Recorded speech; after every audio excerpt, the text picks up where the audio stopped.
Folks, hello and welcome to Tavern Chat. I'm your host, Eric Tenkar, your bartender in the OSR, the main proprietor of Tenkar's Tavern blog. And why am I talking about the OGL and it's going to go away? Well, because I mentioned this briefly in another video and it was part of my title. Somebody goes, "Oh, this is clickbait shit." It's not clickbait shit. I'm going to explain to you why. All right. And by the way, this is the 1.0A open game license. This is the valid OGL. The 1.0 is still valid too, but this is the one that everybody talks about.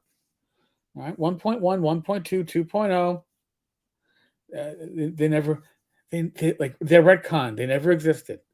Okay, so why is this going away? Well, we know it's going to go away because first off, they refuse to guarantee that they will not revoke it, they will not terminate it, they will not make it go away. They Wizards of the Coast refuse to say that.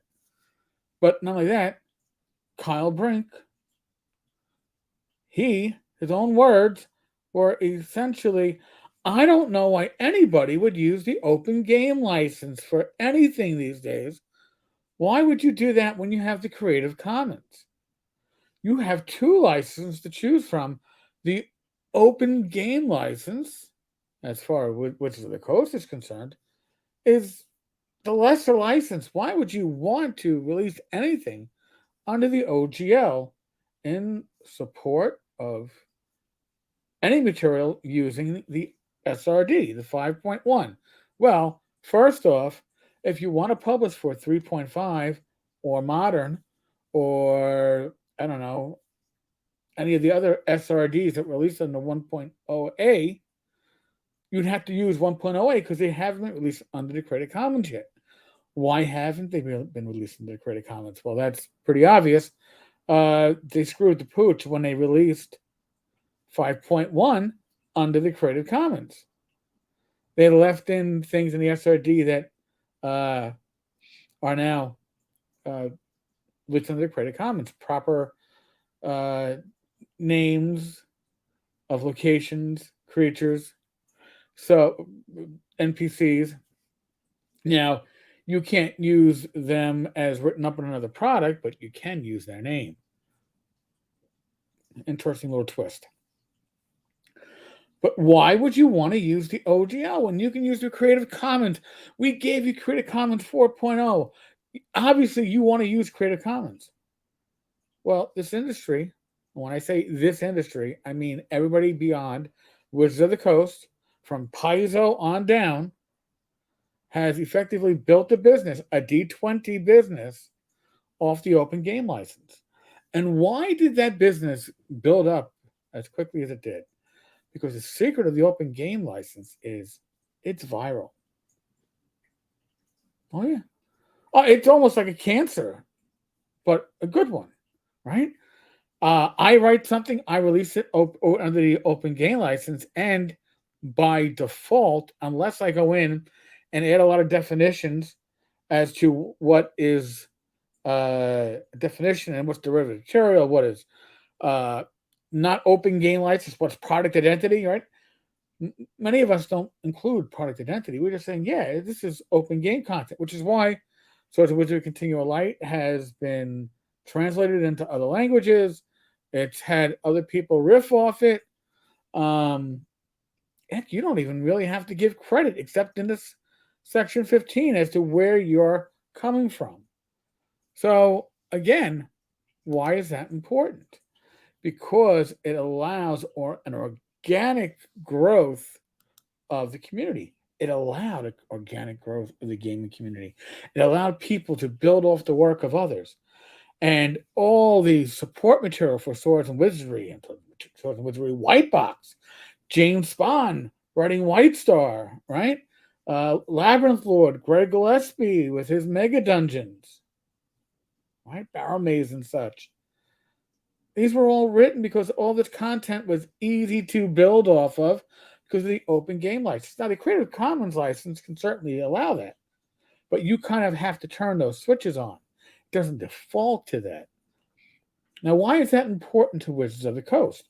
Why is it important to Wizards of the Coast to not have an open game license out there that is organic, that is viral, because something like this that you see on the screen supports an industry.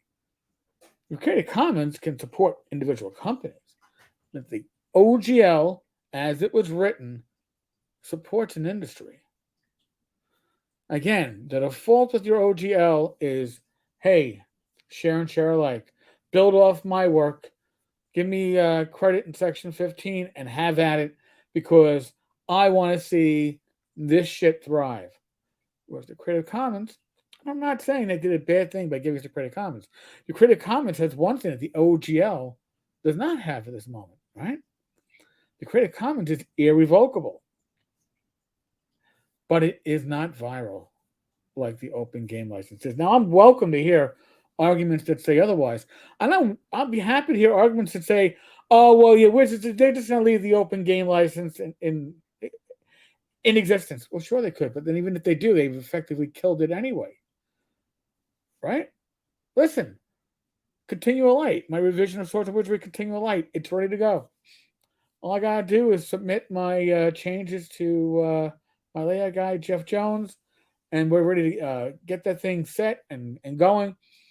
But it was written under the OGL 1.0A and the SRD 3.1. Now I could go through it and make sure there are changes that will make it fit the 5.1, but it's not in the Creative Commons yet. So I'm in this limbo, because if I do release it under the 1.0A, and then Wizards goes, "Oh yeah, you know how we said we could revoke it? We're revoking it, but you don't care, right? Because we gave you the Creative Commons. Who's going to fight?" The OGL scares them. It's the only reason why you got anything under the Creative Commons. The OGL scares them because it really strengthens your competitors. So, again, this isn't clickbait. I am dying to hear arguments that either are agreeing with me, disagreeing with me, a little bit of both. I suspect that by the time 1D&D fully releases, goes live in 2024 as a full-fledged rule set, fully compatible with 5.1, the OGL will be gone. They'll have found some way to cancel it, and they can tell you, "We gave you the Creative Commons. Take your ball, play your ball, but don't play with everybody else like you would have normally played with. Just play by yourself." That's the way I'm looking at it. I could be wrong. Tell me if I'm wrong, and I'm sure somebody will. Folks, on that note, there's a live stream tomorrow. It's the Random Party Generator RPG. Last time we happened to do a live stream of Shadow Dark. It was a live play test, real play deal. We swore we'd never do that. We did. Maybe we'll do it again. I don't know. Also, that'll be at 8 o'clock tomorrow, Friday. 8 o'clock Saturday. Gamers Health with my wife, Rach. I think that she wants to deal with some women's issues as women get older. Maybe uncomfortable for some of us men, or maybe very informative. But either way, join us. At least you know I'll be. I don't mean to make you uncomfortable. I don't mean to make you. I'll be squirming, mate. I'll be squirming. I promise you. All right, folks. Hopefully, I see you all tomorrow night and Saturday. Rise to what we're asked for. I know. It was asked for. Yeah. Menopause. We were asked to cover it. Yeah. All right, folks. God bless. I'll catch you later.